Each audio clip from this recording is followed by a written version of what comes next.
air in their air tanks so they don't breathe the smoke. Okay. All right, this time we'll call the workshop meeting to order. This is the workshop meeting of the Dade County Board of Commissioners, first Thursday of each month at 6 p.m. A call for approval of the agenda and any amendments. We do have a few. So under 4 board appointments, we do need to have an appointment to the ABC, that's the Alcohol Beverage Control Board, an appointment to that board. I will explain when we get there, as Resolution R-39-25. Also under SPLOST, we have a recommendation coming to us from the Davis New Home Fire Department. And then under number 9, Resolution R-40-25, and that's for a grant application. So we'll explain that when we get to that one as well. Any other updates to the agenda? Hearing none, we'll add that to the consent agenda for approval. Okay. As amended. At this time, I'll have the approval of the previous meeting minutes, and that's for the, had a public hearing on September the 2nd. We had some TDAC committee workshop sessions, and then the Board of Commissioners workshop on September 4th, as well as the regular monthly meeting on September 4th. Are there any changes or additions to the minutes? I'll make a motion that they're approved. Okay, we'll just add that to the consent agenda. Review of the personnel status report. That is number 3. Taking a look at that, I don't know of any changes. I think there was a vacancy in a 911 center. Alex is taking a couple applications. I know we've had a vacancy in sanitation that we are taking applications for that as well. Primarily the recycling center, if anyone knows of anyone that'd like to submit it. You can submit those online through our website and or come in and pick up an application if you know of anybody. I think that's pretty much it. In the future, though, I think we need to address the recycling thing, because if we're going to run the county as a business, right, it's not a wise investment.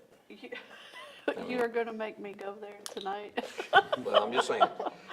Well, county government is not run as a business. It is a service. We are a service type.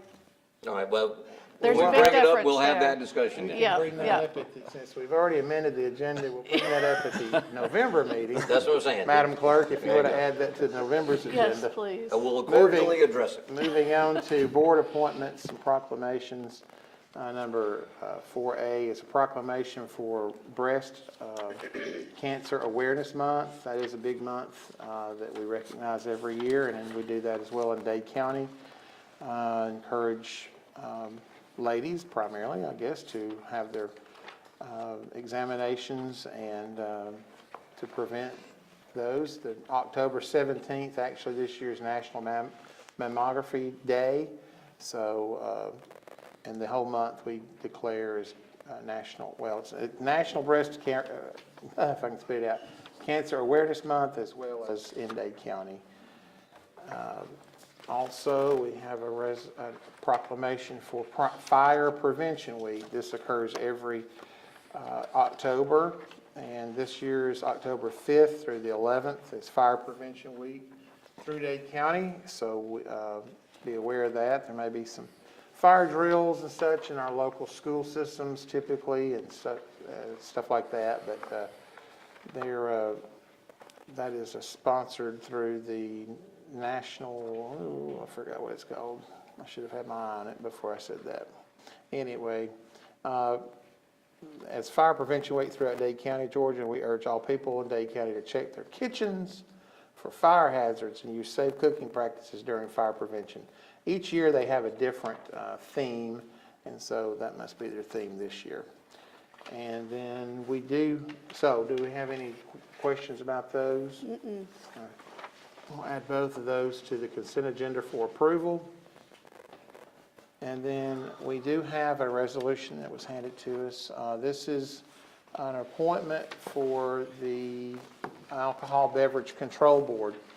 Many of y'all may have heard or know that one of our dear friends, Smokey Russell, passed away this month and this past couple of weeks, and he has faithfully served on the Alcohol Beverage Control Board for a very long time. I meant to look that up, his term, but it's been maybe a decade or more, probably more.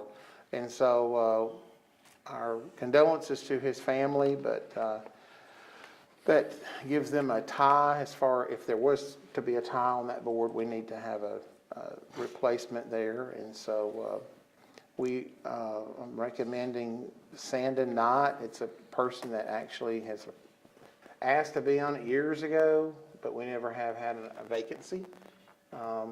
We changed our ordinance a few years ago, it was done in 1995 originally, but then changed that a few years ago to address, they kind of gotten into a life appointment status, but fixed that a few years back. And so this would be to fulfill the unexpired term only through December 31st, 2027. I'll So make a what did we motion. change to, what did we change to the term to be? I think it's through, I don't know if it's 3 years or 4 years. I can't remember. I think it's 4 years. They're 4-year terms. But this They're is an 4-year unexpired, terms. this is Okay. just an Yeah, it just unexpired says term. unexpired on it. So he's got another couple of years on his term. Okay. But I'll make a motion that Okay. that Sandon Knight be appointed to this So are board. they, I'm sorry, Oh, I keep okay. on interrupting. So are they, is it kind of the same thing as like towards certain districts? Yes, and this was the at-large, so that was mine. Okay, Yep. okay. I checked that, make sure I All wasn't right. I'm just overstepping. But trying to y'all- keep everybody in check. That's right, but we've got one, we try to balance that out to each area of the county. Yeah. Primarily one from Sand Mountain, Lookout Mountain, and North Dade and South Dade. And so Sand is pretty close to Trenton area, so, Yeah, okay. all right. Yeah, All right, I'm good so- with that now. Any questions? Okay. Going to add that to consent agenda for approval. Just let him know we have lots of work to do. Approval of SPOS capital equipment. We have Mrs. Elizabeth Zeller with the Dade County Water Treatment Plant. Come on up, Elizabeth.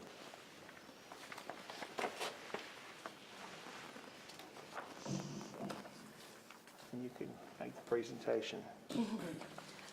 So here tonight to request some splosh funding for our backwash tank at the water treatment plant. That tank is, replacement tank would be $312.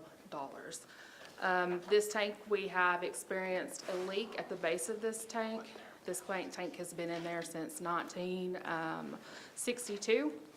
And they did a washout, they were gonna do a complete clean out and revamp it, but it is to the point that no other repairs can be made. So we're just requesting tonight to be able to use our splosh funding to cover the replacement of this tank at the water treatment plant. Okay. And the total cost was what? $453,312. Okay. Okay. 776,000 left, so yes, that is, it's a big amount. Yeah. but Yes, It's Kind of important. ran its life. it has run its last course on it. And like I said, this is it's a crucial part of treating the water at the And it's plant. how old? It's been there since 1962. Oh, yeah, well, it's- Yeah. Yeah. And it's a bigger tank too, isn't it? Yes, it's gonna be a bigger tank. It's gonna have a 96,000 capacity, and it's gonna be 6 feet taller than what it is right now. The diameter is gonna stay the same, so it'll fit on the pad that's already there. It's just that we're having to bring in get a new tank on it. Any other tanks or lines you know of that are on the verge of going? Not at this time. That does not mean that changes, but not at this time. So, because from my understanding that we've had good good inspections from the tank company, American Tank Company, that handles that goes out and does either washouts, clean outs. We've had good reports back to report to the state since we've hired them to come on board to help maintain our tanks. But this one, they have not wanted to touch because they were afraid that they get in there to sandblast it, that it's going to be down and we're not gonna have a backup. So this will ensure that they will maintain it from this point forward. It'll be under our contract, what we have with them, because it'll just replace the tank that is there now. And then they'll be able to maintain it for years to come, so it doesn't get to this again.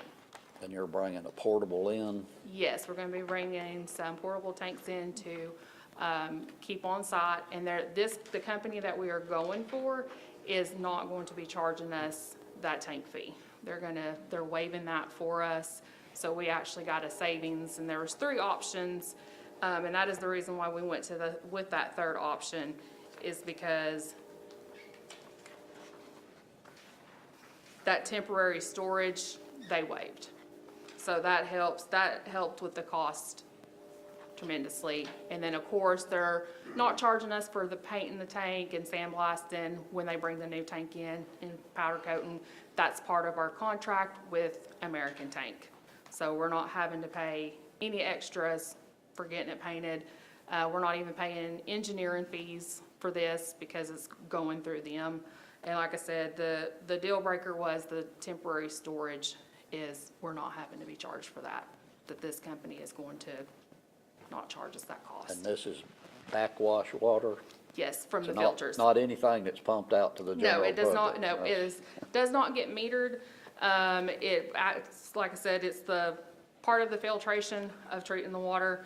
And what that does is usually Frank will once a day clean a filter, sometimes twice a day he can clean a filter. And that water is there to assist in cleaning those filters out for him. Where is it located? I'm sorry. At the water treatment plant. Oh, it's at the plant. Yes, Okay. it is at the It's right plant, there. At the yes, plant. Yeah, I got it. yes. Oh, I see, yeah. All right. Any questions? Mine is not retaining to this, but to the grant, is there any updates on that? I have not heard any updates from that.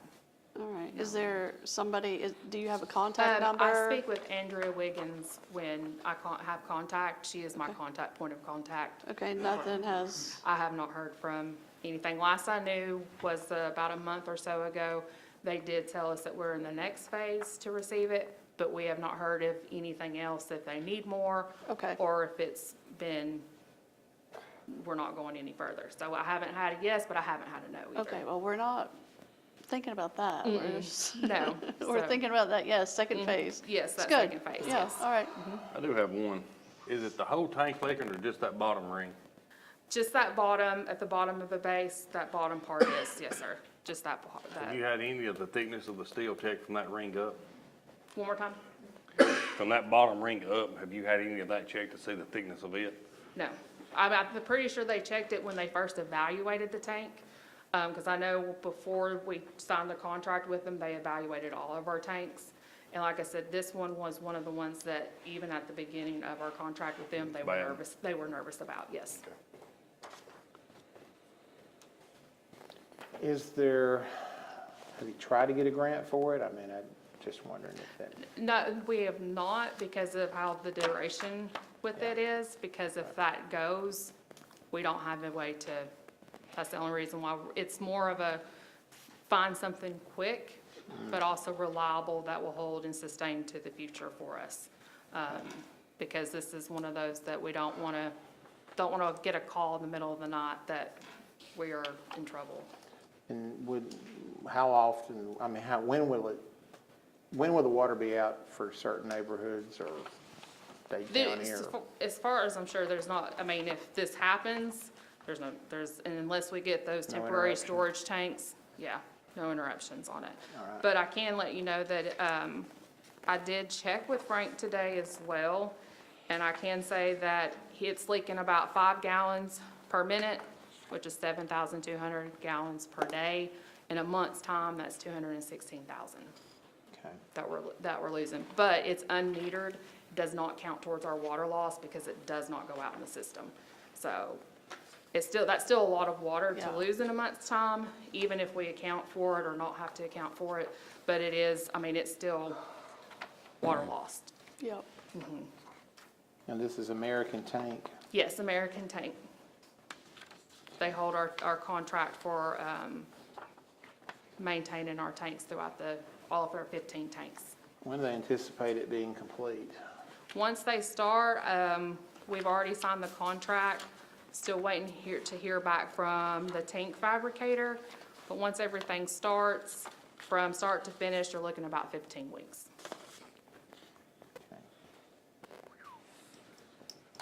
All right, any other questions?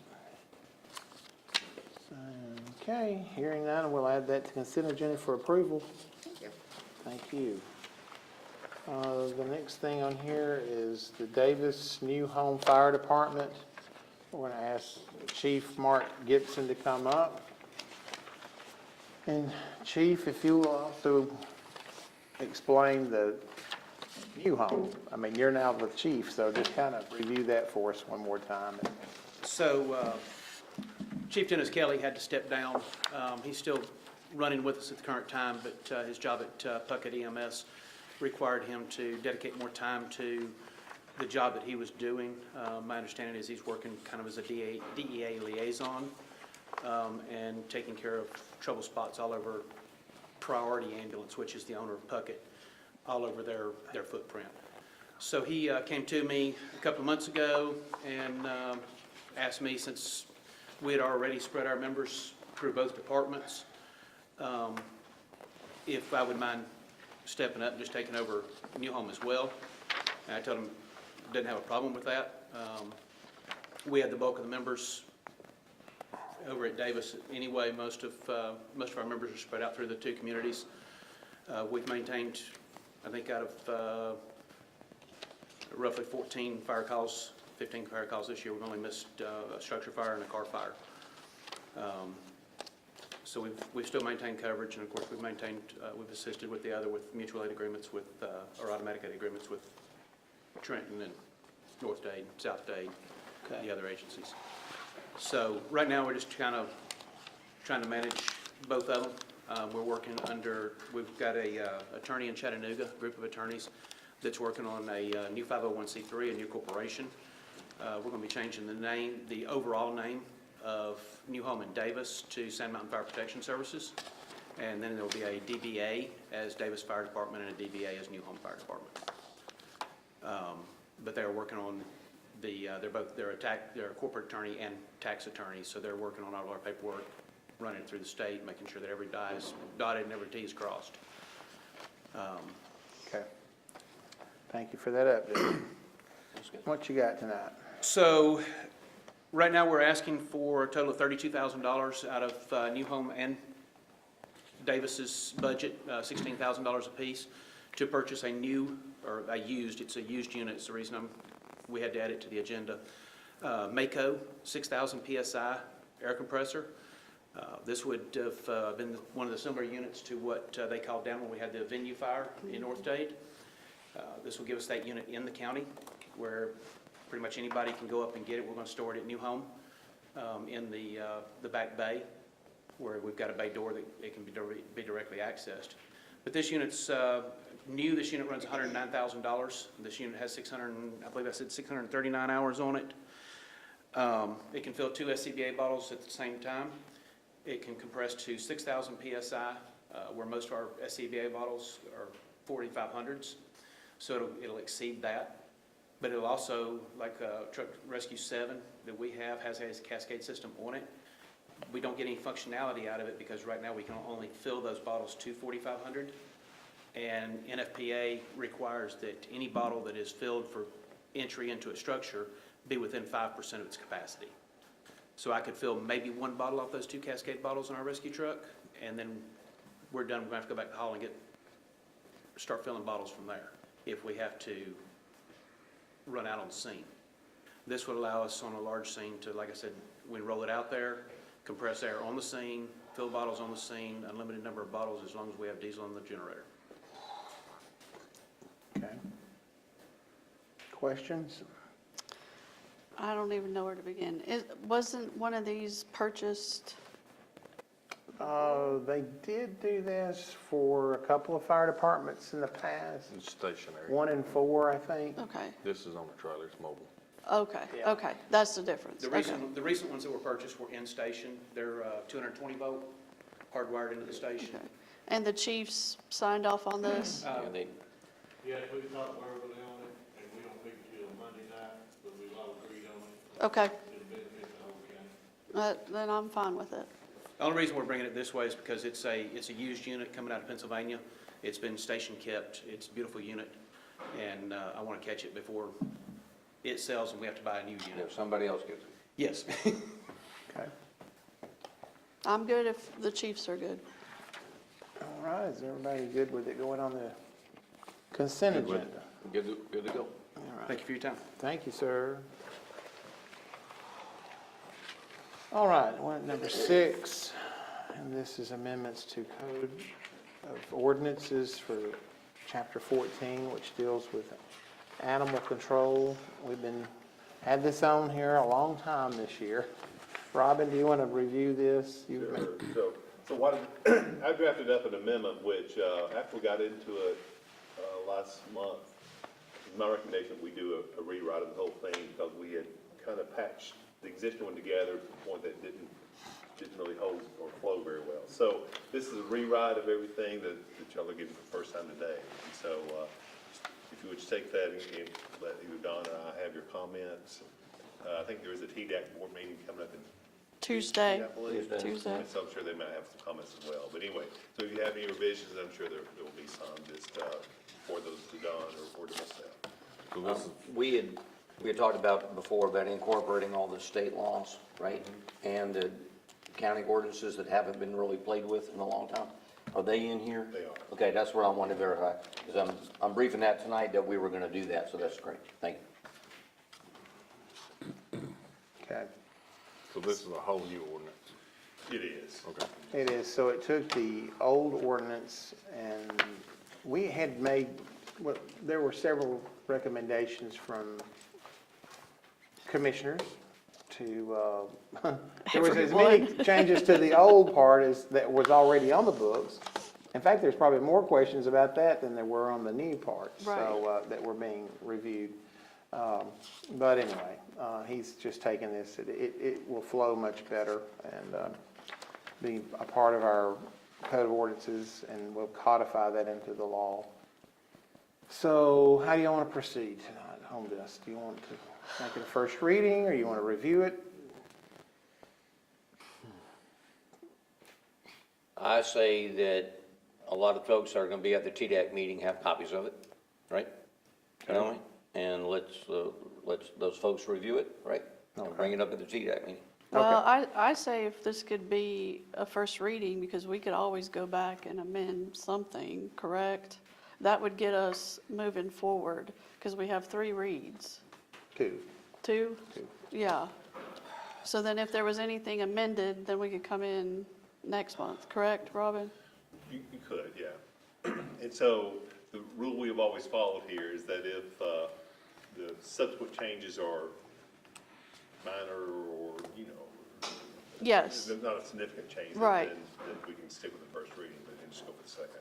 That's up to y'all, whatever you want to do. I would prefer that, because we are keep pushing and pushing and pushing and pushing, and this at least puts us a step forward. I disagree. I do too. Okay, I've not read it. all right, so let's, well, I mean, I'd rather put it on consent agenda. So I'd prefer to just take 30 days. I mean, I know we've had lots of 30 days. It's been on the agenda since, I think March, February or March, but we have made several changes to those documents. And so this is the first time we've got it where you can read right through it as one continuous document. So if it's acceptable, we'll just table it and for 30 days and then consider it for approval at the next scheduled meeting, which as far as I know will be November, whatever November meeting is, first Thursday in November, November 6th, I think. Yeah, I think so. All right. Any other questions? I lost my agenda. All right. Number 7. So we have one here called commercial solar panel setback. And anybody want to speak on behalf of that? We've heard from a citizen in the community about this, that some people have private solar panels, which typically are roof-based or near your home. Then there are other places that are solar, like the whole field is solar. I think there's actually one over in the industrial park that you can, if you're not sure what we're talking about, you could go over on, is it Vanguard Drive or that way, and see it's quite a large field of solar panels. They can produce, some heat off of them, and of course in the summer, because they are usually dark in color, and which would draw natural heat. They're probably not the prettiest thing to see. I think some folks are talking about putting them next to a home, someone else's home. I don't know how close they live to them, but the person, I don't know how to put that.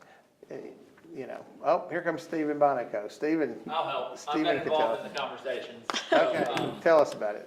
Yeah, so in discussions with various people in the county, there is some talk about solar panels.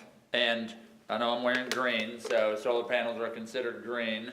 But there is concern about land use, and Dade County being the state of Dade and free as it is, we don't have zoning, and so it does require some greater consideration for how we manage land. We have steep slopes. A lot of times those steep slopes start to be things people talk about, maybe we should use them for solar panels, or maybe we should use them for this or that. And so discussions have been had about what it looks like to make sure that we have some protections in place for landowners, specifically thinking about agricultural lands, which we have a lot of in the county, and conversion of agricultural land into industrial land, where commercial solar, now I have 5 different solar arrays on my property, so I probably have more solar on my property than the majority of Dade Countyans. So I'm not against solar, but I am in favor of consideration for your neighbors. And so, those solar arrays I have are all on my roof. It doesn't really change a whole lot of my property because they sit on my roof. What we're talking about in a commercial solar setting is the sort of things that you see in the industrial park. Notice it's industrial. It's in the land dedicated for industry. You end up with a situation where you're building a lot of impervious surface. It's like building a warehouse. You got a lot of roof runoff. You start thinking about sediment and erosion control. I know last month before, I was up here talking about runoff. It's what I do for the county a whole lot, is think about runoff and agriculture and clean water. And so as we think about what it looks like to build a lot of impervious surface, solar panels don't have a whole lot of consideration in that thought process. So what Don had asked me to do was to pull together some information about what other counties are doing. I did that on behalf of, as the county environmental guy. It's not my technical title, but we'll run with it. And in 2018, UGA, Georgia Tech, and Emory put together a guidance document for counties to consider as they look at land use and solar ordinances. With that said, I provided that to Don for consideration, and so Robin could kind of review what other counties are doing. There were 37 municipalities in 2018 that had already taken this into consideration because they were seeing issues. And what the guidance from the universities for those municipalities was to put some safeguards in there in the form of ordinances. Ordinance, you've heard me say my liberties, your freedoms, we gotta get along. Ordinances come in when you're looking for that middle ground, somebody to say, let's set some ground rules. Those ground rules, the things that I've seen in there are things like setbacks. We say, hey, you know, you don't want to, in Dade County, we don't have, and Robin could correct me, we don't have setbacks that say, you know, hey, you need to be at least 50 feet off the property line to build a structure, or that sort of thing. And so with that said, you could have a neighbor that comes in and builds a commercial development 1 foot off the property line, 5 feet off the property line, puts up we've all seen the fences that go around those and so forth. And so with that consideration, and in the interest of looking out for being neighborly, I presented that to Don for consideration, and I don't know if the other commissioners have seen a copy of that report yet, but I can forward that on to you guys' emails as well. But that being said, ordinances that just direct things like setbacks, we do have, just in full disclosure, we do have our industrial board that, this being an industrial land use, presumably if somebody wanted to come into the county and develop anywhere, it would need to go before that committee, and we have a process for that. But this would be very specifically towards solar, outlining setbacks or whatever the commission would decide to guide that land use. You know, if you're in the chicken business, and the reason I'm bringing it up is because there's setbacks associated with that, right? And depending on where you're at, there's 250 feet or 500, right, at a minimum, and that type of thing. The other thing, and I've been in the solar world for quite a while, and I'll give you my feedback, and I'll make it as short as I can. Think hard before you jump into this lane. The first business we had, now they were around for a few years, they were. Then all of a sudden you go to look them up and they went out of business, and so all this stuff about you just call us and we'll come take care of you, well, if they don't exist anymore, that's not good. And then I had them on my chicken farms and it worked out well. I sold electricity back to Georgia Power and benefited from that. You know, so then we were gonna upgrade one of our farms, right? And they hired a guy and we dealt with him, and all of a sudden we're near the final stages. Oh, we had to get rid of Johnny or whatever his name was, right? You know, we didn't keep him anymore, so now we have to start all over again. So I'm just stating, and this is all I'll state about it, is if someone, right, is going down the solar lane, they've got to do their homework, right? And try to find one that's well established, right? And so learn from my lessons. It can be difficult. But I think the setbacks, you know, we're not talking about zoning, but I think setbacks, because I know if I was somewhere in a housing division somewhere and somebody decided to put up a whole bunch of solar panels, that wouldn't be a high five moment for me. Okay, Your main objection is, I guess you'd say scenery.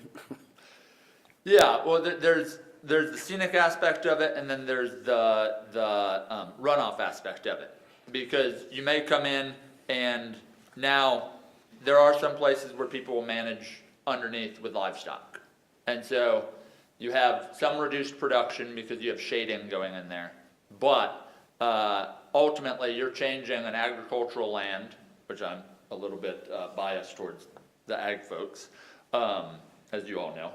But you're changing something from agricultural where water's coming in, hitting the ground, soaking in before it runs off, versus hits the solar panel, concentrates, runs off faster, and now we've got an erosion issue.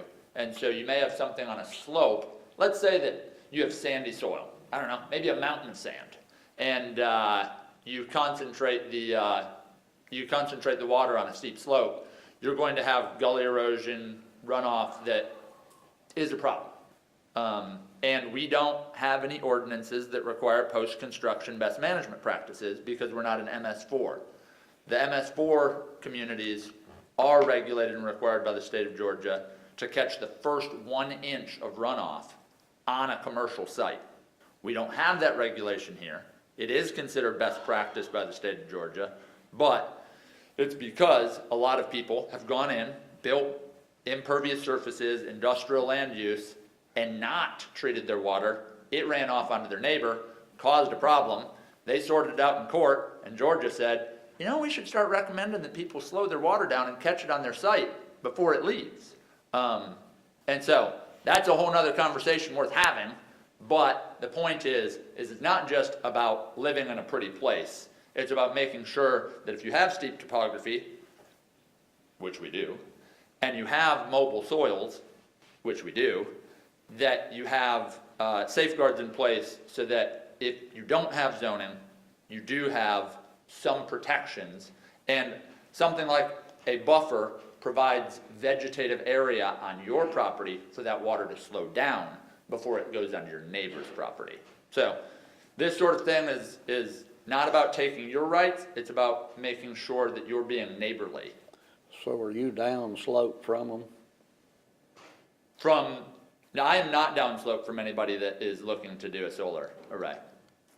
So, no, I'm at the top of my watershed. There are 3 houses that are upslope from anybody.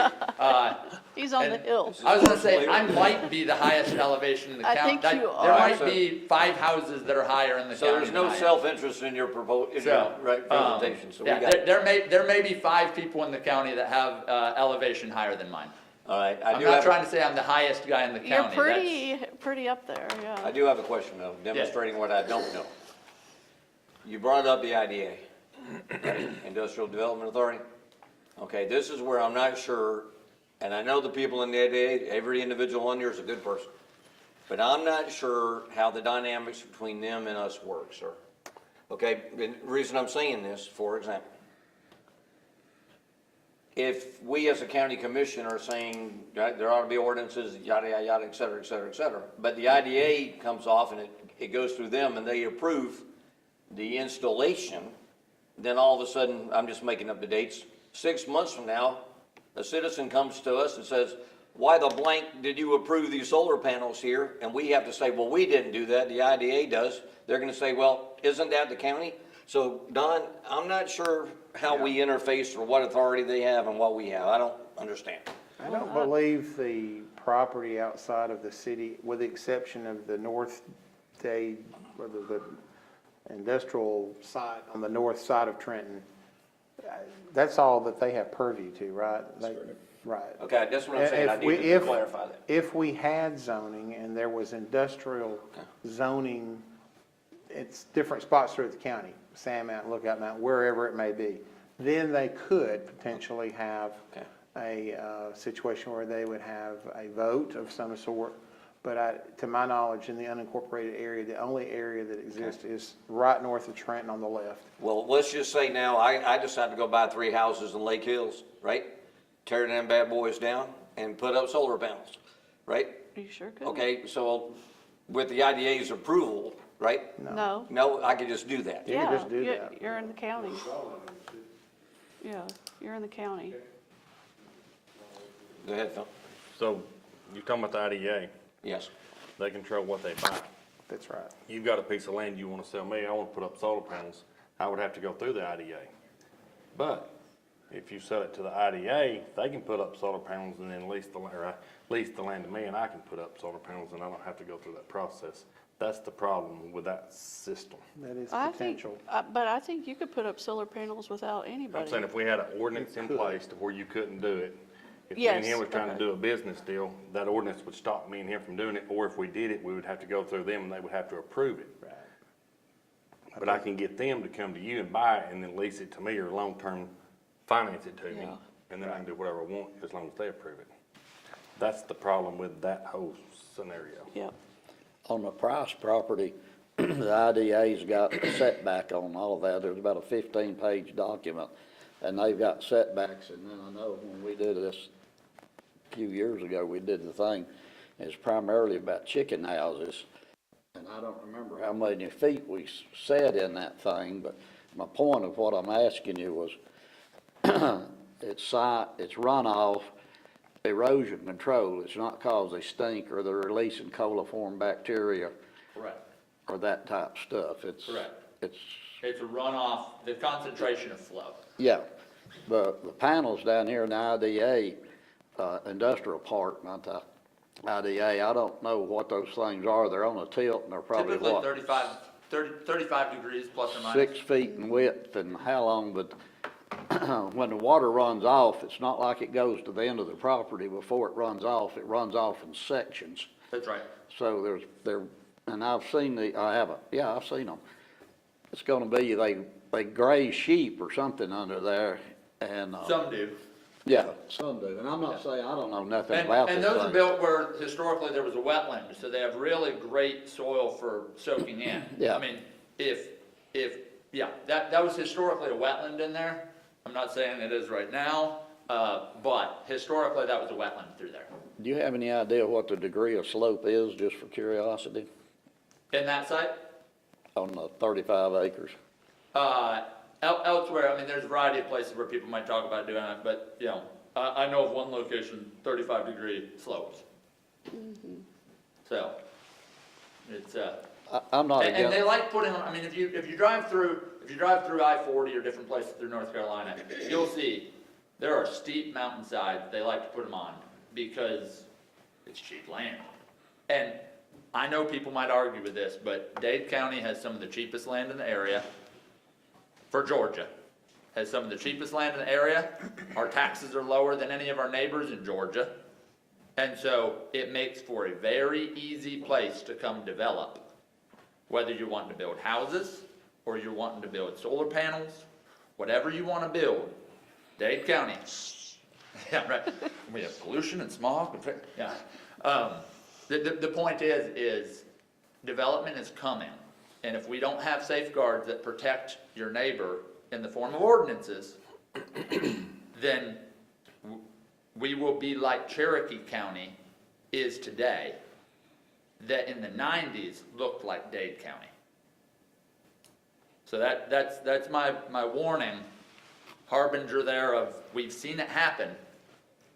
And if we want to look like that, if we want subdivisions throughout, if we want unregulated, solar panels here and houses there, we can continue on.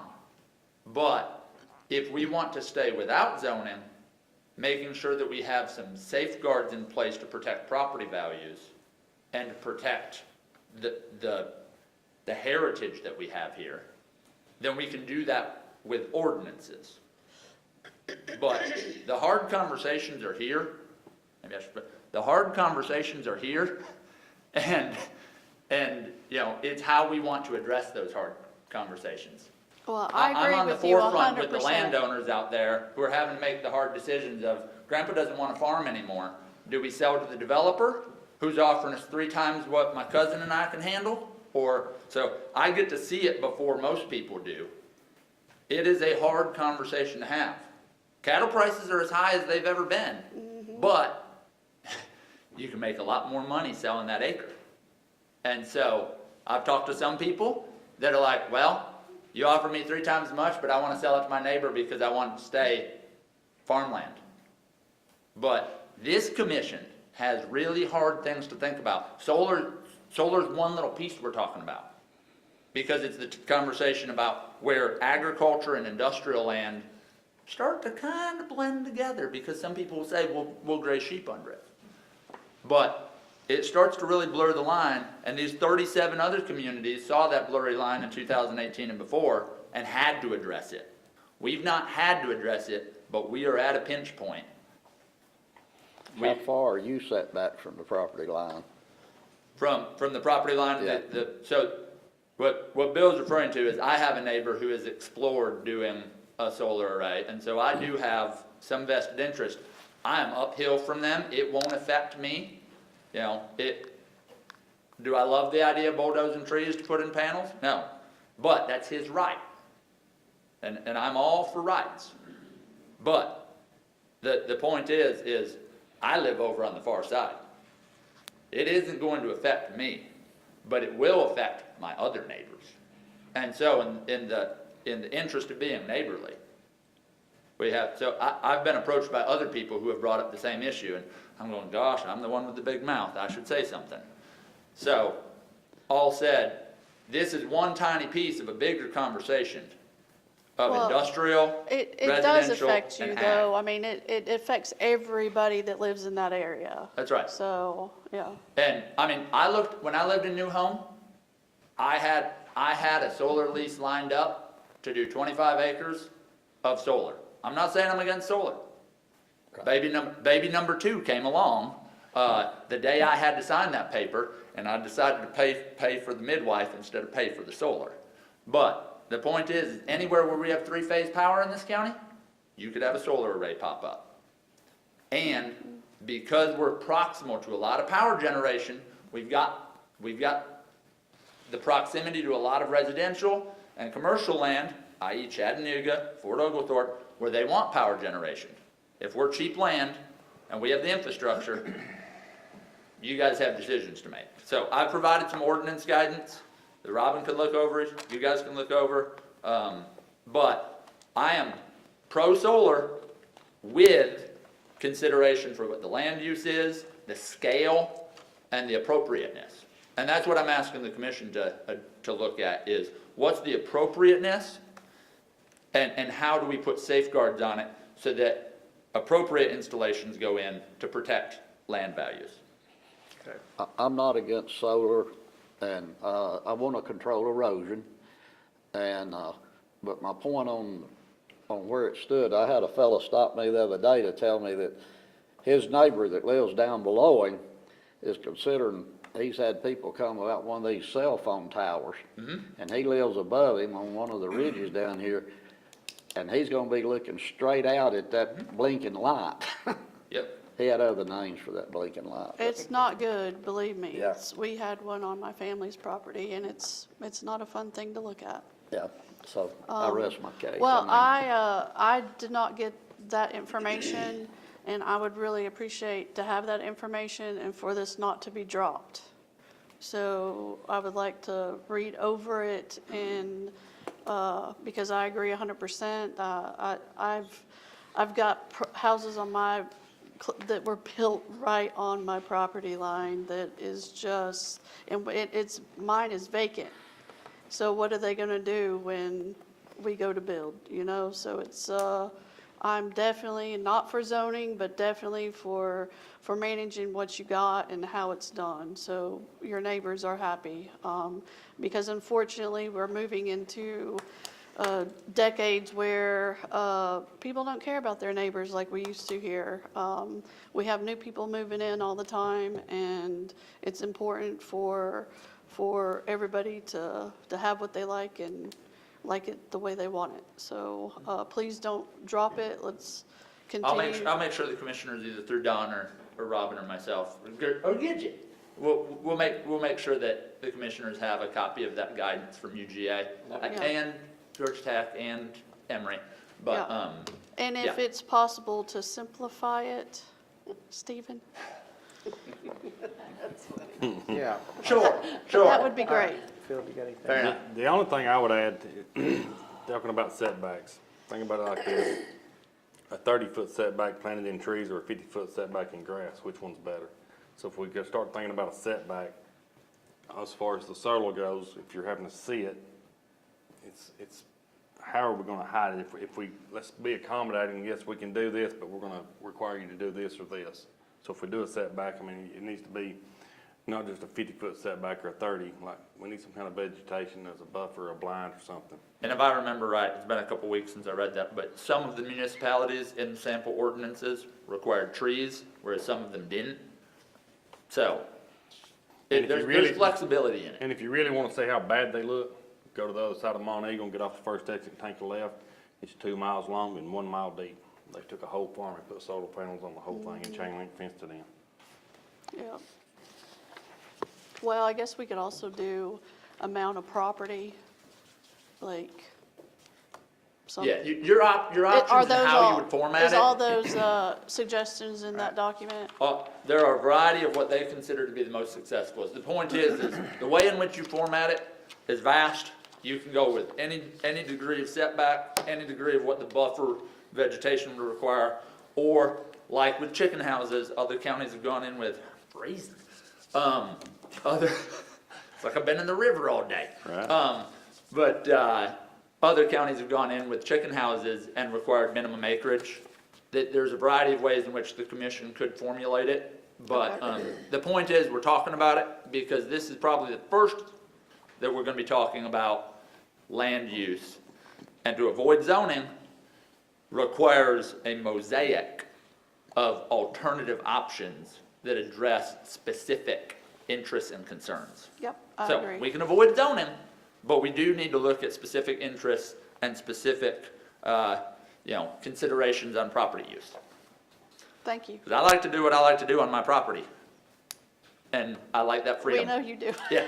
Hey, All right, thank you, Thank you, Stephen. Stephen. So we'll table that for this evening, and then I hear Commissioner Melissa Bradford stating that she will No, spearhead Stephen that. is. Well, Stephen you're the is. commissioner to sponsor something, so I don't need Stephen, another if one. you will send that to all the commissioners, including the county clerk, I'd appreciate it. And we'll take a look at it.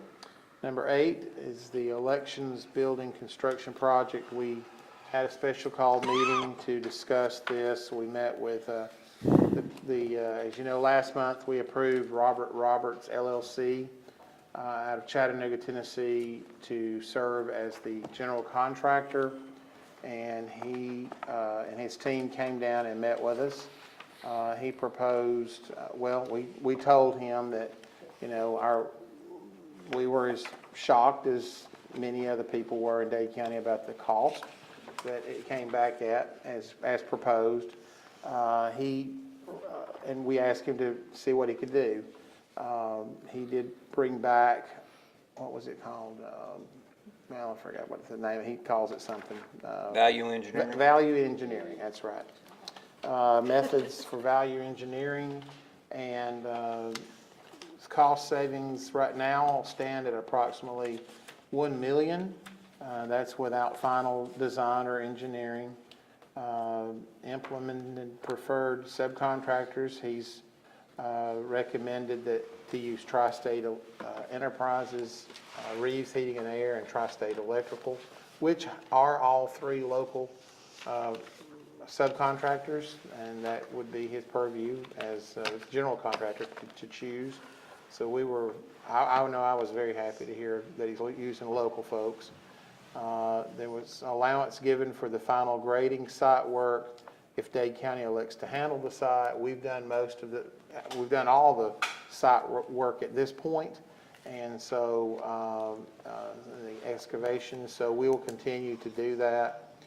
He said it does not include landscaping or storm or any unclassified excavation. But we assumed the concrete pad to have strip footings and a turn-down slab. We'll need engineering for accurate footers at steel line and masonry walls for file vaults. He removed all finishes from the first floor, including storefront and millwork.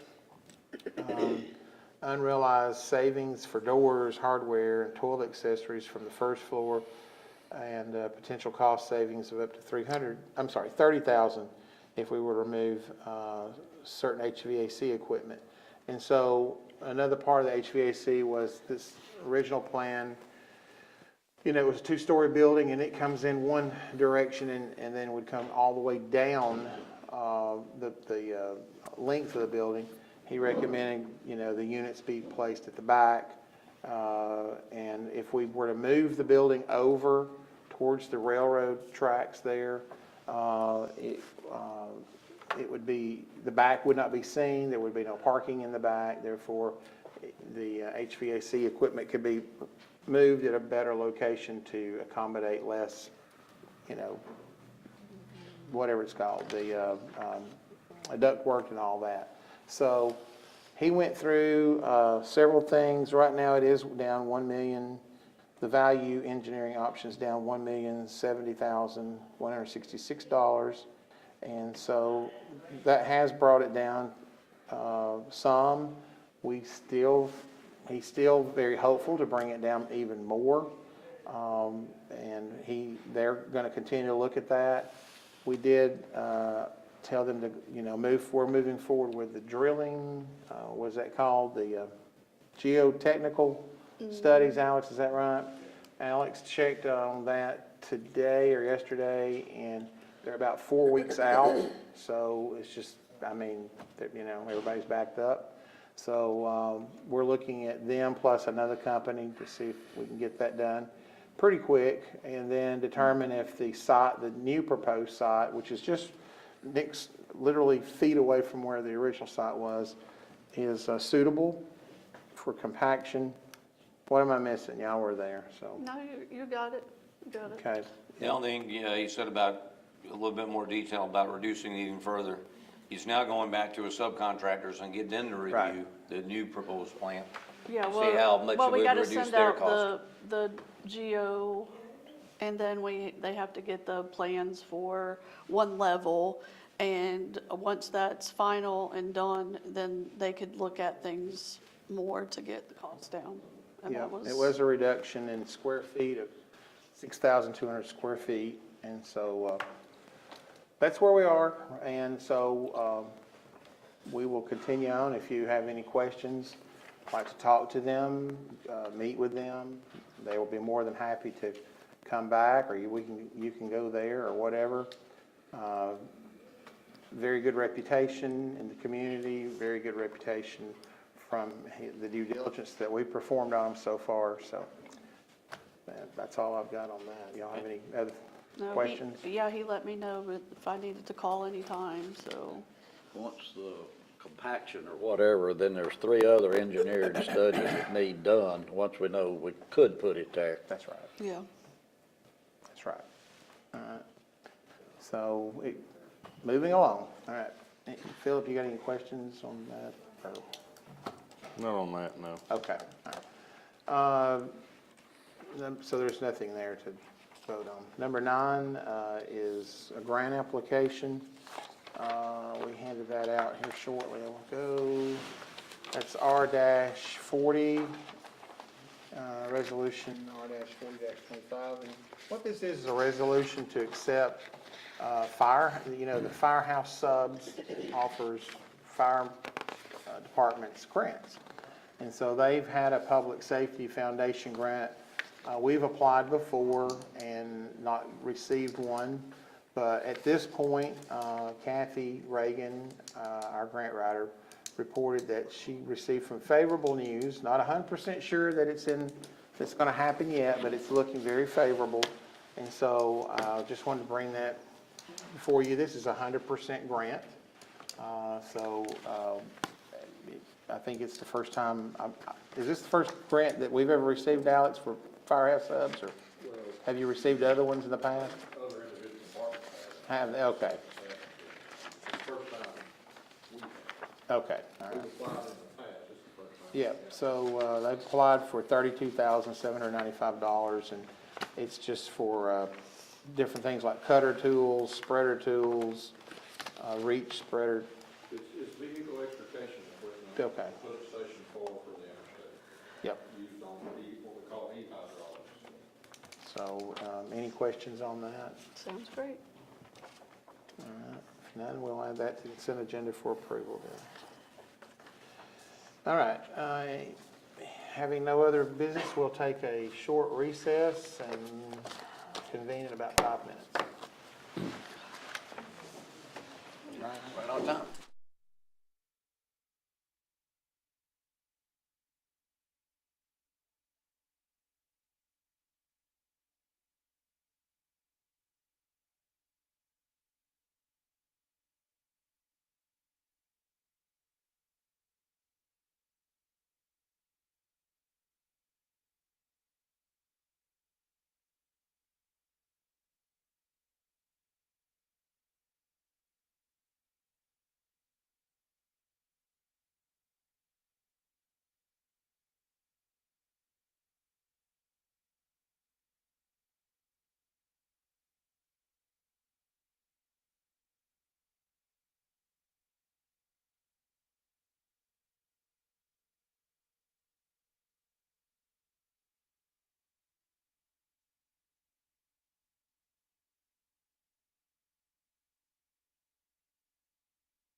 back? Yes. We'll call the meeting to order. This is the Dade County Board of Commissioners' regular meeting is hereby called to order. This time I will ask Brother Jerry Atkins, our chaplain, to come forward and lead us in our invocation, and then General, our Pledge of Allegiance to begin tonight's meeting. If you could all stand at this time. Father, we're grateful today for all the blessings you let us enjoy. As we close this day, we thank you, Father, for health and strength. We pray, Lord, tonight, as always, every prayer, we always pray for wisdom and knowledge for these politicians that will act in our cause. So, Lord, lead us tonight. May we have understanding and credibility at the end of the day. In Christ's name, amen. Amen. Everyone, please face the flag, hand over your heart, and pledge. I pledge allegiance to the flag of the United States of America and to the republic for which it stands, one nation, under God, indivisible, with liberty and justice for all.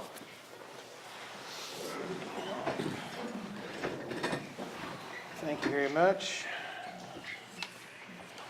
This is the regular scheduled meeting of the Dade County Board of Commissioners, which takes place the same time on the first Thursday of every month. Proper notice of this meeting was given to the legal organ of Dade County and has been posted in the hallway of the administrative building. At this time, I'll call the roll and have it recorded by the clerk. Dr. Pullen? Present. Mr. Hartline? Present. Mr. Woods? Present. Mrs. Bradford? Here. And the chair is present. We have a quorum and therefore a legal meeting. This time, I did not pick up the citizens' participation. Did you? There's, okay, no one wants to speak tonight.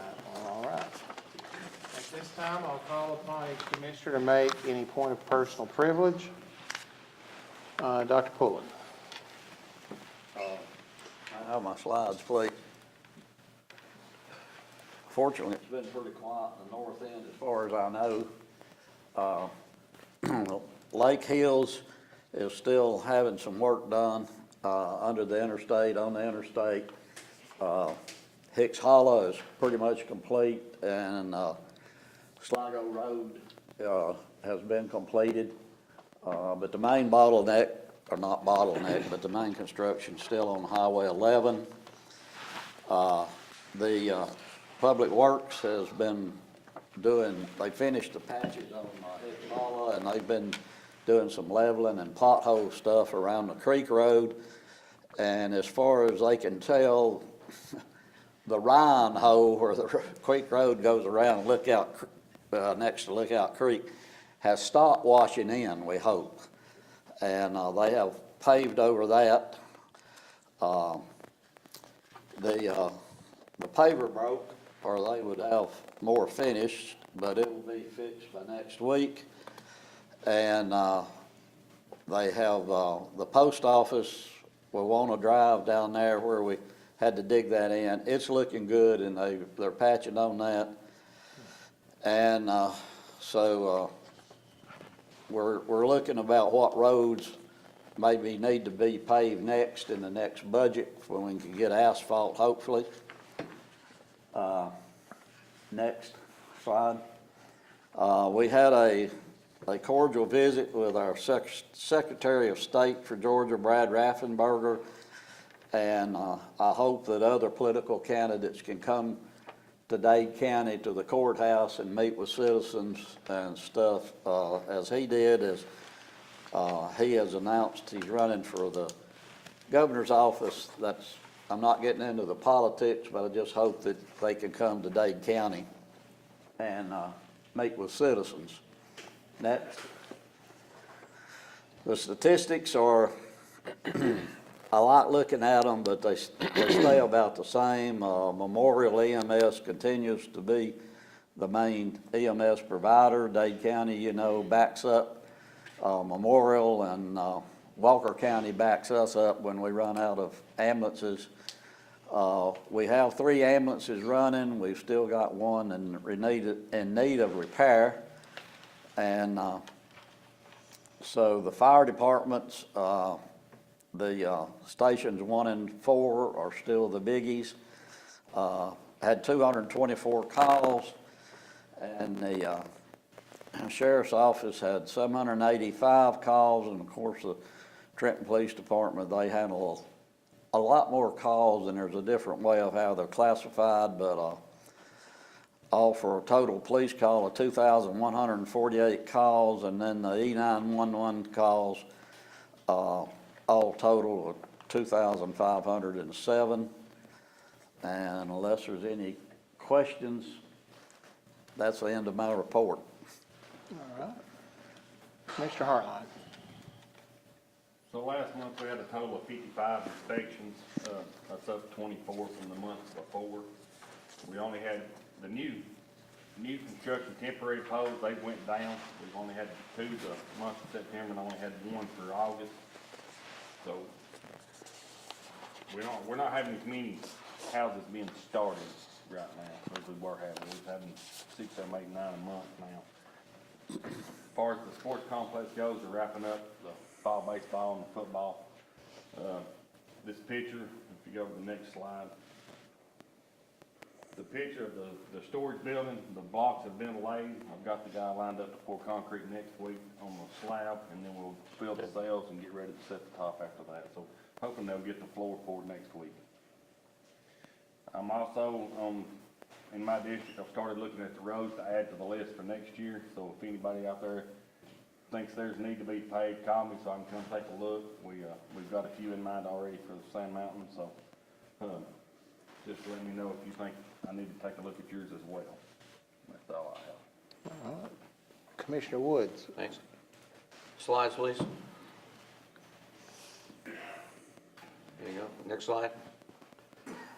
Yep, let's just talk about the TDAC for again. Again, this is the Trenton Dade Animal Center that we're talking about. Okay, and we're working on it, and we always have 2 meetings, and it's on the 1st and 3rd Tuesdays of the month. Next chart, please. Since the last time, the intergovernmental agreement between the city and Dade County has been established, and here's the key points. Okay, Dade County is going to provide the land for the place and the shell of the building, and the city will pay for the interior and will control the management and daily operations of the center. Both parties have initially agreed to a 50-50 split of the operating costs, but there's going to be regular reviews of that, right? And adjustments will be made. Next chart. The costs associated will include animal care, building maintenance, and utilities. All right, the city will pay for any city employees working there, and the county will pay for any county employees. And this one has a duration of 3 years. There's going to be an advisory board that I mentioned last month. Next chart, please. Another aspect of our efforts is now we're working, and we had something tonight, which is wonderful, at the workshop, where we've incorporated all existing state and county ordinances into our own ordinance now. And the commission has 30 days to review that and then to provide feedback. Just to give you a perspective, last month, our rescue teams have gone out and supported Dade County, and they picked up about 70 dogs out of the county last month. 5 dogs were hit by cars, and our city shelter was filled up and that type of thing. And even some local citizens helped handle some cats and stuff that needed a place to go. But we're all working together to make this happen, right? And we're moving out on that. Next chart, please. Senior Center, please. One thing I need to mention, people ask me all the time, are we building an election center or are we building an animal shelter? The answer is yes to both. Okay? So we're handling both entities. It just takes time, effort, and energy to figure it all out, the way to do it the right way. But it's not one or the other. We're getting both done, and that's a good thing. The sports complex, again, if you're interested in donating to the sports complex and the senior center at the sports complex, just send it there to 9622 on Highway 11. Next chart, please. I'll say this every month, time and time again. The senior center provides quality of life, fellowship, good food, transportation, and shopping trips that the seniors need and enjoy. Next chart, please.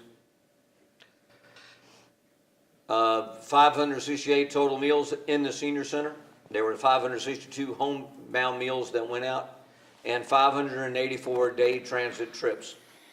All right, click on it once, because I'm missing a thing on the left-hand side there, Caleb. There you go. Thank you.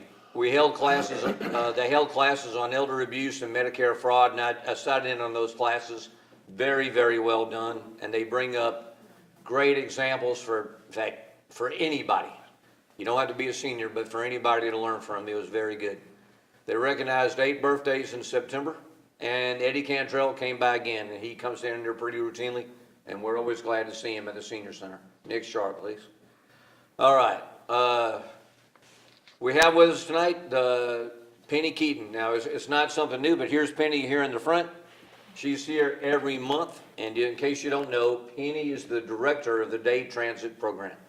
So she's the one that orchestrates the buses in the morning that are leaving homes early in the morning to pick up seniors, to take them to appointments and therapy sessions and all that. And sometimes, right, Penny, they start like at 4 or 5 in the morning, correct? Yeah, they do. But Penny's has been running that for us, and she does a good job of dealing with that. And she's the one that also says, all right, folks, let's get on the buses. We're going to Walmart. It might sound simple to y'all, but to the seniors that are there, it means a lot, and it's a good thing. I spoke to Larry Walker. He's the new director of our senior center. We had given input to the people that hire them. Now, Penny works for Dade County. Okay, the director does not works in support of Dade County, but we don't hire them. But we hired Larry Walker. He's from Dade County, lives on Lookout Mountain, and that was the guidance that we gave them as they were hiring somebody. We wanted one of our own, right, to be there. Don, he's not here tonight. I believe his wife might be having some health issues, but he has already agreed, like we talked about, to come in January and July and give us a summary, right, and an update of what's happening at the senior center. Okay, Okay, sounds great. all right, that's my report. Oh yeah, no, one more thing. Thank you. The grant-funded digital sign down here at the senior center. Let me tell you, the Georgia Department of Transportation, they provide grants for a variety of different things. For example, they gave us a grant here a while back to put cameras on our buses, right? For safety reasons, right? And all that. That worked out very, very well. They also provide supplies that we need for the vans to operate, right? And that type of thing. So GDOT, you know, you might complain about, well, here they are tearing up our roads again, giving constructions and all that, but they do other good things for us. And they also gave us the money for this sign. And I live in Rising Fine. I go up Highway 11 a lot. And the great thing about that is that's going to tell us when there's sports tournaments down there, right? And, all right, in the future, that'll be happening, or special things at the senior center, right? Or pickleball, whatever it may be. But it's a great sign to see. And for the people that can't drive at night because the lights bother them, for the seniors that get caught up in that, this sign does not bother you as you're driving down Highway 11. It's very legible, but it's not a glaring sign at all. That's it for me this month. All right, thank you. One little thing on that sign, we'll also be making announcements about the senior center as well as public transportation. And so there'll be a lot of repetitive things on there, but when we are closed due to inclement weather, that'll probably be one of the first places we're able to put it. Not that you're out driving around in the snow, but at least it'll be on there because it can be updated remotely. And if there is ever a need, typically these days, if we ever go under an enhanced risk, if you're watching your favorite weather personality, that's usually the yellow areas or zones on a map. If you ever hear about that, we typically open our storm shelters, which one is located next door to the senior center. That information will also be placed on the sign too. Commissioner Bradford. Well, I think everybody's covered just about everything. So there was quite a Do we have few a motion things for that dismissal, I right? didn't want to redo everybody, but I want to say that we've all been working hard on definitely this election building and watching the cost, and we are definitely working on animal control. It is up there just as important. We haven't dropped anything, or we're meeting those meetings and checking those checks. So The only thing I really want to stress is we had an accident this weekend or the last couple days and at the park, and the flight park, and I just want to send out all my love and sympathy to them because they were very experienced flyers and accidents happen. So I know that they're struggling. It'll take some time to recover from this, so I just definitely want to send my love out to them for sure. I hate that happened, but I also do appreciate that we had the people to do what needed to be done, and everybody worked really hard, and we did have to call in a few different departments to help out, but the job got done, and it's great that we're able to do that. I don't know that we could say that we were able to do that in years past, so I do appreciate that. And please keep all those folks in your heart. Okay. Bill? One thing I did mean to mention, and Stephen, you may need to help me with this, but on October 29th, Georgia Soil and Water Conservation Erosion Control is coming up to review Dade County's plans for that. We were talking about all this stuff up on the mountain, but they're coming up to review that, and it's a pretty comprehensive review. So if anybody's got any comments on that, get in touch with one of us, and we can, I plan on trying to be there. And if you've got problems or questions, they'll be up here and we can hopefully get them answered. Okay. Yeah, I had a challenging afternoon with slides, so I left something off in the presentation today.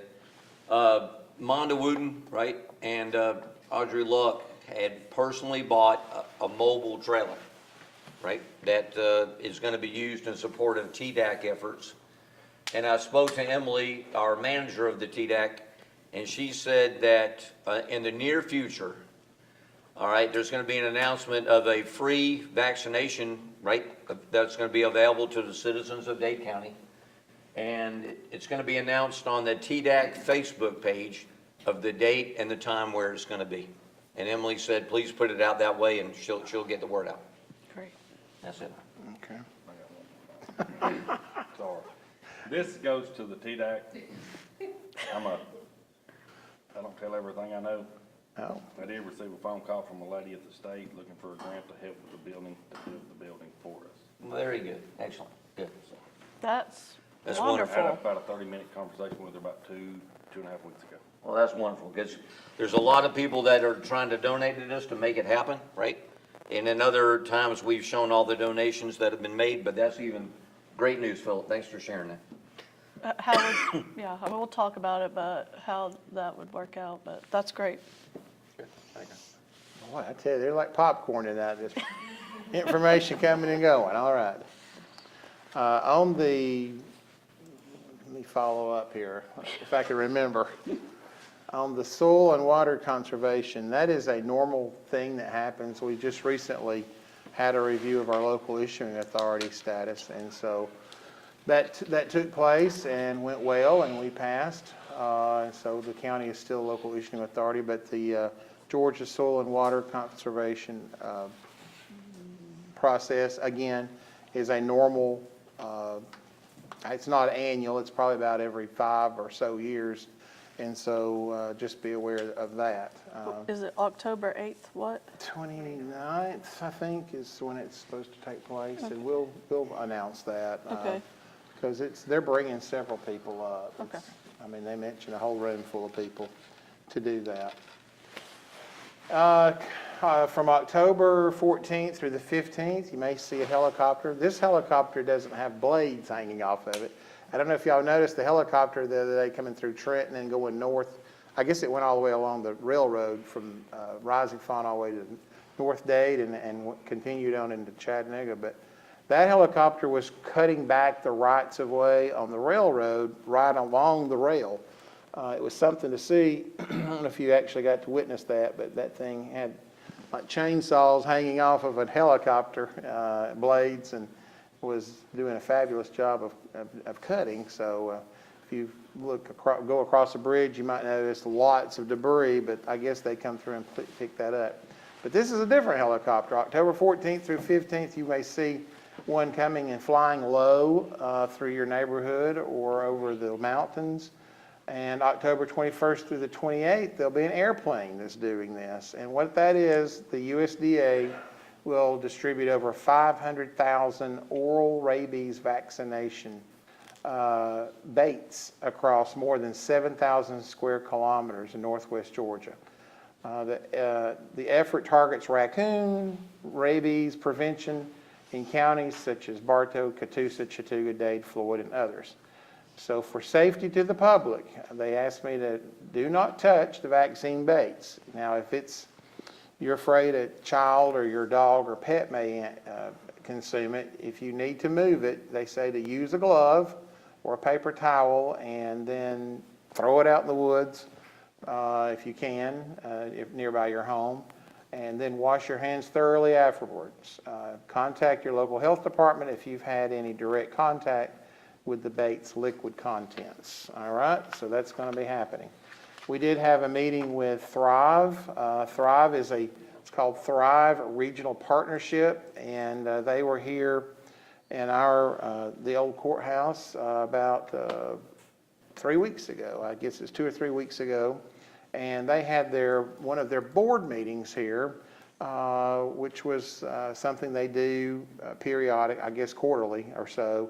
And so there was probably 30 or so folks here from the Thrive Regional Partnership. We had a great meeting. They met with the representatives of Dade County that morning and reviewed many of their activities. And actually several of us did attend the 2025 Tri-State Summit, and that actually occurred yesterday and today. They had a great event over in Lafayette. We participated in that one. If you've not been to Lafayette lately, don't call it Lafayette, it's Lafayette. You go over and say Lafayette, you're going to get in trouble quick. If you get a chance to go by and see some of the parks and different things, they've received right now over $10 million in grants. And so their Downtown Development Authority is working diligently on different skate parks and climbing walls and all kinds of activities. Really impressive. So they're a member of Thrive, and Thrive highlighted them. Today was downtown Chattanooga, and Bridget Massengale is the Thrive Regional Partner. She's the president and CEO of Thrive. We heard remarks from Senator Corker, and he did a great job giving a speech today. We heard from the Lyndhurst Foundation, the Athens Region Area Council on the Arts, and when I was talking about Senator Corker, that's Bob Corker, who is, of course, retired U.S. Senator and a former mayor of Chattanooga. We heard from the mayor of Chattanooga today, Andy Burke, and just many, many different people. Jennifer was there. Jennifer Blair's in our audience tonight, and so it was good to see several Dade County folks there represented. It's 16 counties that makes up Thrive, and so they did an excellent job, and we were proud to host one of their board meetings recently here in Dade County. The proposed policy priorities, I'm going to attend some of the meetings for the legislative delegation this year. In the past, Ted has gone to those, and other folks have attended in the past, but I've never attended. I don't think I've ever attended one in my tenure. So I'm going to represent the county there for the ACCG, which is Association of County Commissioners of Georgia. We apologize when we throw out these acronyms. A lot of times we just forget, but that's our association that we're a member of. They have a policy council, and they recommend key state and federal policy priorities for 2026 legislation. And so some of the highlights this year will be electric franchise fees. Some of you may or may not know, you pay a franchise fee on the back of your Georgia power bill, but the county gets no portion of that. We've always thought that's very unfair, but Now, the city gets their portion, but it's a long discussion on that. Don't ask Rex Blevins or you'll get an earful, but he used to write quite a few articles about that. But we're going to take that, they're going to possibly take that up. Also EMS insurance for out-of-network ambulance service.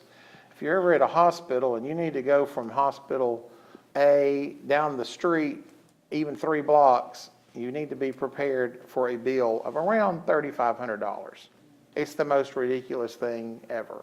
When my wife was sick and my sister-in-law was sick and my mother was sick, we would all of a sudden get bills for $2,800, $3,200, and literally they picked you up and took you 2 blocks down the road.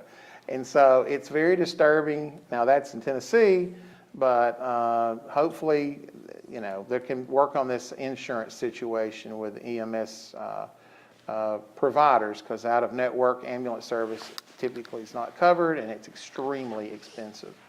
We'll also be looking at restrictions on speed detection cameras in school zones. Now, we're not picking on the city of Trenton. They're all over Georgia, and the people are a little tired of getting these tickets in the mail, so they're looking at some restrictions on those at probably the upcoming legislative session in January.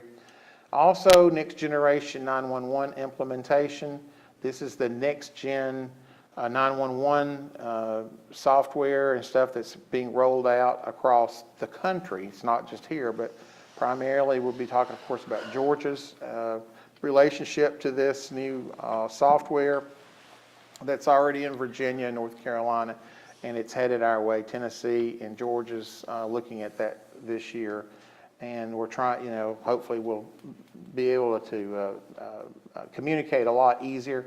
If what happens basically is if Dade County's hit by tornadoes and it wipes out our 911 center, instantly Walker can pick up. If it's a regional situation like Helene happened a year ago where multiple counties are taken out at one time, another state literally can serve and it picks up automatically. It flips over. If you dial 911 and your local area is gone, it could pick up in Hamilton County. It could pick up over in Knoxville. It just depends on the relationships. And so it is good software. It's just complicated to deal with that many states. So the state laws are being created for that. Also looking at tax exemptions for fire services. So that's something that the legislature may be looking at. Housing affordability and accessibility, and then also federal inmate exclusion policy. So these are just some of the things coming up. I mean, just a very few things. There's all kinds of ideas being floated about at the legislature, but these are the ones that the counties are involved in, and we set our policy to go down and discuss. Speaking of affordable housing, our GIC, another acronym, Georgia Initiative for Community Housing Board, we did have a selection team site visit this month. We met it was a 1-hour meeting upstairs in the historic courthouse, and then we went on a tour of Dade County, and so that team went out. They were from primarily the University of Georgia as well as the Department of Community Affairs, and so typically, you know, we talked about, I think we passed a resolution back in July maybe to proceed with it, and so the city did that as well. But it hopefully will help us apply for certain grants in the future. And typically you don't get in your first year, but I think we had a very successful team visit, so we'll see. They should be making those announcements here towards the end of this month. We met with the Georgia Recovers bus tour and provided a proclamation for that here out at the gazebo area, and Hand Up Ministry was there on site along with others, and so that was a really great day. We also have, if you've been to the Senior Center lately, and I would encourage you to stop by, but we've been working towards a beautification project down there for many months. We did quite a bit of work inside the Senior Center this past year. We replaced pretty much all the ceiling tile. We put in LED lighting The county did all the work ourselves.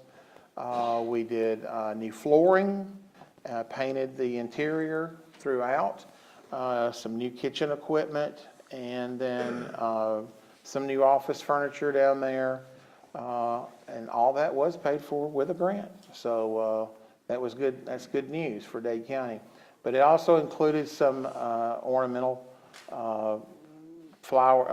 shrubs and things outside. And so we've been waiting for fall to come before we planted it because it was so hot in the summer.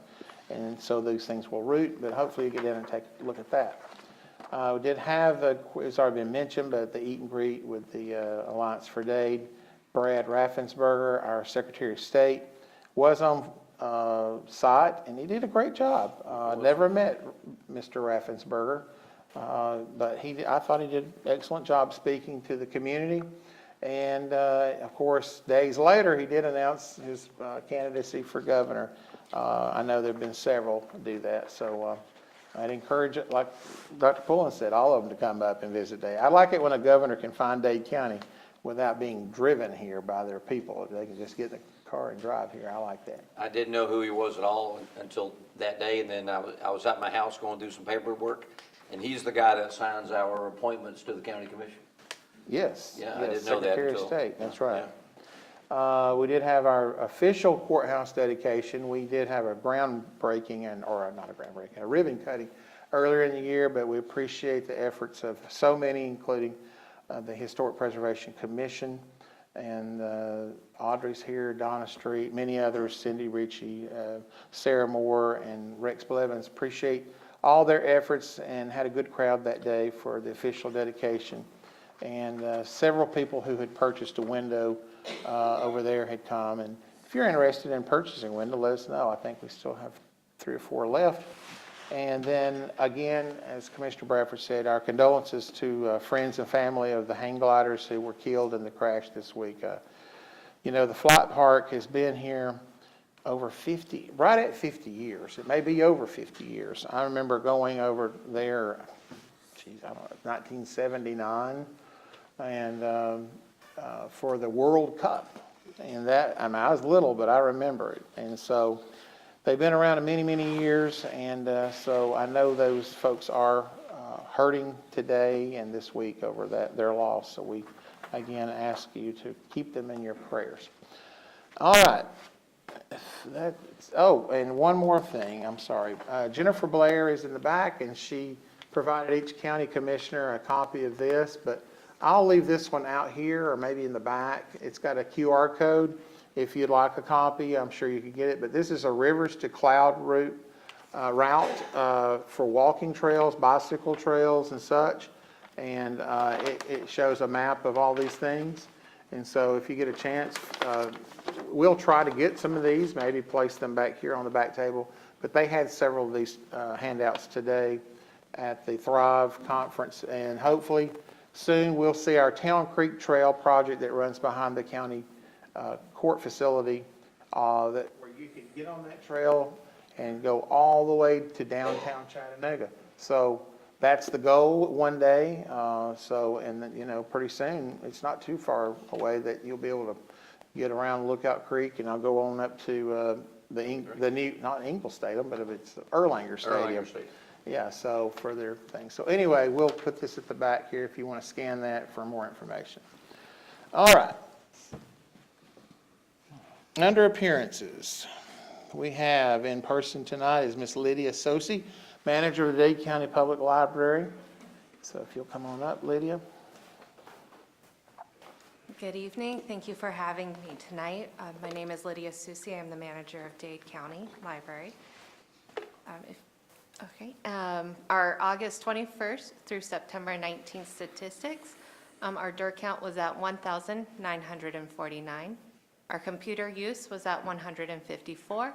Our printer use was at 318. Our study room use was at 86. Our time with teachers, 13. And our August circulation was at 4,335. And then September, not on these stats, but September was our library card of the month, where we focus on pushing our library and trying to get people to open up library cards and utilize our library. We did set a goal of opening 50 cards for that month. We didn't hit our goal, but we came very close. We opened up 45 new cards for brand-new members. 23 adults and 22 children are now Dade County Library users. Lydia? Yes. Circulation, does that mean books? That is books, DVDs, also Okay. digital Libby, so it includes anything that you can check out with your library card. Okay, well, I'm asking this, what about the online folks? That's included? in That it? is included, Yeah, yes. yeah, but we use that at our house a lot. Yes, so I just that want to is make sure those included. numbers were captured. Okay, go. That is included. Today, our Kids Club met. This is a program geared towards kindergarten through 5th grade. Today, they had the Lego Challenge where they built a Halloween town. We actually have this on display through the next week, and children are encouraged to come in and continue to build and add on to it. So I'd like to invite you all to stop by and see what these children are creating. It looks really cool so far. Excuse me. Next week, we have the Haunted Manor Escape Room. It is on October 7th and 8th. You do need to register for this program and select a time slot. You can do that by calling us at 706-657-7857. While we aren't age restricting this program, we have done the escape room before, and we've noticed littles about 6 years and younger become bored halfway through. We do encourage older children, but again, if you bring a 2-year-old, that is perfectly fine. And you have 1 hour to solve the riddles and clues and escape from the room. All right, this month, our Adults with Disability Story Time will be meeting on October 14th at 10:30 a.m. This also includes our Orange Grove group. This program brings stories to adults with disabilities through songs, interactive readings, and hands-on activities. Each session encourages self-expression, connection, and creativity in a safe and welcoming space. And it is also to help support memory, focus, and language development. If you're ever interested in seeing what we are doing, we do encourage you to stop by and visit. It's a wonderful group, and they always have a really fun time with their own special story day. And then our Ag Venture Story Time with Laura Beth Cunningham will be meeting on October 4th at 2 p.m. She will be reading Lynn's Rooftop Garden by Janae Brown Wood. And then this story is also always followed with a fun craft. And then our basic embroidery will be on October 14th at 5:30 p.m., sorry. This program is intended for ages 7 and up, and we do request that you register for this event ahead of time so that we can ensure that we have enough space and supplies. You can register for this event through our website at chrl.org or through our Facebook events page. And then our Quilting Basics group will be meeting on October 21st from 12 p.m. to 3 p.m. I believe Connie will be working on a continued project of table runners. Registration is also required. This just ensures that we have enough machines and supplies available. And then this month, we are having our Crafting with Kids again. This is a wonderful program for adults to take place with the children. You create a craft together, and they will be making fun wooden pumpkins. So we invite everybody to come attend. It's a great bonding experience with the children that you have. And then this month's Dade County Book Club will be meeting on October 21st at 7 p.m. They did swap out this month's book with January's, so they will be reading The Ordinary Grace by William Kent Kruger. And then we will be taking part in this year's Trick or Treat on the Town Square. It is on October 25th from 5:30 to 7:30, and I know that this year's theme is Toy Story, but the library will be having Peter Pan. So we invite you to come by and see what we have going on that day. And then on October 28th at 5:30 p.m., we have Stephen Elliott. He will be putting on a cybersecurity program. This is geared towards those with small businesses and personal. Cybersecurity is always an important subject to consider with all the advances in technology. We have the phishing scams, those emails you get, and you just want to click on that link. He'll be going through on ways to keep up with the ever-evolving scams that are happening and how to stay safe. And then, as always, for any information and events that are happening at the library, you can come to our Facebook page, Instagram page, or our website at chrl.org. Any questions? Thank you. Well, thank you very much. Have a good Thank evening. you. Thank you. Stephen Bontico, he wants to make a quick announcement about an upcoming federal program, if we have a federal government tonight, I'm not sure, but. Due to the state of the government, I'm here as a citizen, Yeah. Okay, not a representative of the USDA, as I normally am. But we do have our federal, normally I come to this meeting and as a federal representative of Dade County to let you know that we have an upcoming farm bill program deadline. So those who may be interested in the agricultural programs we have, that could be cross fencing, watering trough, things that improve water quality, timber management, things that improve crop growing, season extension through things like high tunnels for getting rid of the jargon there, plastic hoop houses. There are some considerations to be given in those, some baselines that have to be met, some criteria, some years in agriculture for some of those programs, but not all of them. I've started getting some phone calls from folks here in Dade County asking about those. And as a nonprofit manager, not as a federal representative, I'll be happy to tell you what I know and help guide you towards filling out an application. But those are due October 17th. It's a once-a-year deadline. We've not received any communication from the federal government on if that deadline will be extended. But if you're interested in signing up, give me a call, 423-421-2543. Happy to talk to you about it. And if it's a good fit, I hope guide you into it. And when the federal government reopens, I'll be happy to put on my federal hat and service your contract. But in the meantime, you could drop any application that you might fill out, which you can find online here with the commission, and they'll be happy to hold it until the federal government reopens and I can accept those.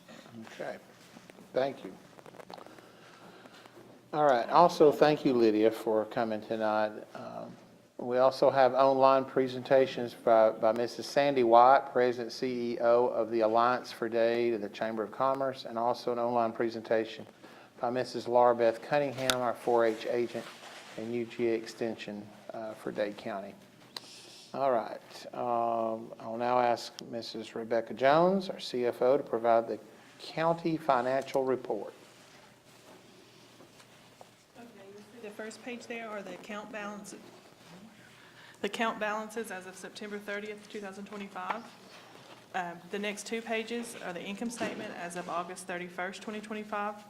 The year-to-date actuals and revenues was $1,610,840. Our year-to-date budget was $1,535,047. So we were actually collected in excess of our revenues of $75,793. Our expenses year-to-date actuals, $2,844,304. Our year-to-date budget was $2,887,624. So we actually are under budget by $43,320. The next 4 pages you see there are the loss and splosh trends since 2010. The loss that we collected in September 2025 was $271,791, and splosh for September was $336,847. The next several pages go over in detail the 2015 and 2021 splosh for the year. And the last page is the year-to-date tax collections. And the percentage collected as of October 31st, 2025 is 4.08%. That concludes the report. Are there any questions pertaining to the report? Hearing no questions, I will entertain a motion to approve the financial report. It's presented by Mrs. Jones. I'll make a motion. All right, has been moved to approve the financial report as read. Do I hear a second? I'll second. All right, I have a motion and a second. I will now poll each commissioner to have their vote recorded. Dr. Pullen? Yes. Mr. Hartline? Yes. Mr. Woods? Yes. Mrs. Bradford? Yes. And the chair votes yes. The motion is passed by unanimous vote. Under legal matters, Mr. Robin Rogers is our county attorney. Mr. Rogers, do you have any legal matters to discuss with the board this evening? I do not, Mr. Chairman. All right. Is there any unfinished business to discuss or vote upon? All right, hearing none, under new business, the reading of the minutes of the last month's regular meeting and any special call meetings will not be required since all commissioners have been furnished copies in advance. The minutes are public record and available for review in the county commission office. Let me also note that the minutes are also online. Anybody would like to go online and take a look. The minutes are included in the consent agenda and will be considered for approval under new business. I will now ask the county clerk to read aloud the items for consideration on the consent agenda, please. Okay, we have approval of agenda as amended to add 4C, 5B, and number 9. Approval of the previous meeting minutes. Review of personnel status report. The proclamation for Breast Cancer Awareness Month of October. The proclamation of Fire Prevention Week, October 5th through 11th of 2025. Appointment of Sandon Knight to the Alcohol Beverage Control Board for the unexpired term of Robert Russell. Approval of SPLOST funds for Dade County Water Treatment Plant, the backwash tank for $450,312. Splosh money for Davis New Home Fire Department for a used mobile breathing air compressor for $32,000. And Resolution R-40-25, resolution to accept the Firehouse Subs Public Safety Foundation Grant Award for Dade County Fire Department for $32,795. Okay, is there any discussion regarding the items listed on the consent agenda as presented by the clerk? Hearing none, I will entertain a motion to approve the consent agenda as presented by Mrs. Knight. Make a motion to approve as presented. All right. Second. Mr. Hartline has moved, and Dr. Pullen has seconded the motion. I will now poll each commissioner to have their vote recorded. Dr. Pullen? Yes. Mr. Hartline? Yes. Mr. Woods? Yes. Mrs. Bradford? Yes. And the chair votes yes. The motion is passed by unanimous vote. There's no need for an executive session.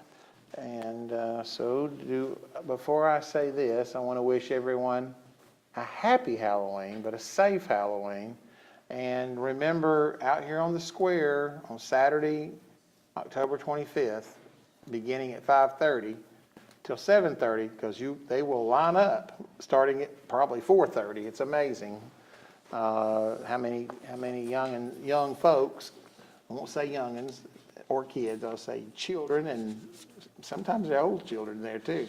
But anyway, that's a couple of hours that if you've not participated in that, I would encourage you to get by and see it because they're having a good time.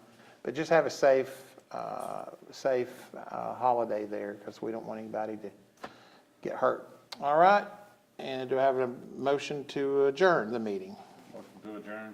All right, Second. motion made and seconded. We are hereby adjourned. All right.